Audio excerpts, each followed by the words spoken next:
Sorry. It's gonna be for the lugs. Routed the channel, just like that. I did that after I drilled the holes so there wouldn't be tear out on the inside. And break those down and shape them. Then the lugs will be ready for finish.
Yeah, so what do you think of that thing?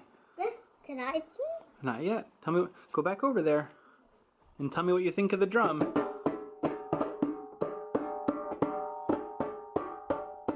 Perfect.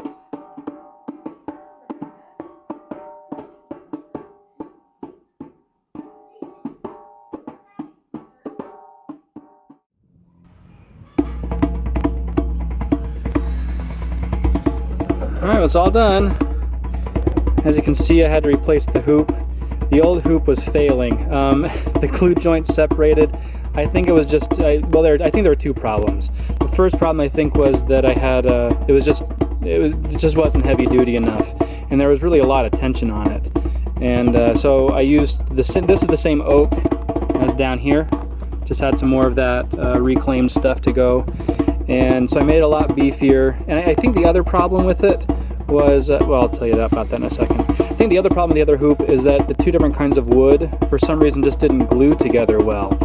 Not sure what the problem was.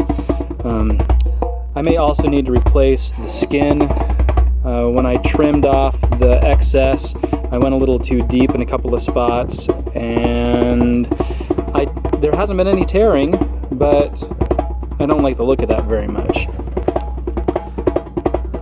And that's it. I am really happy with how this turned out.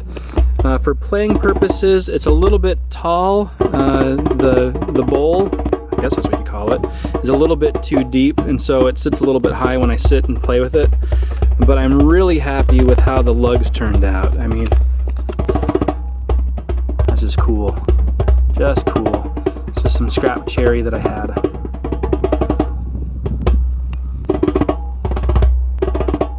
So that's it. And the djembe you've been hearing in the background through the course of this video is this djembe.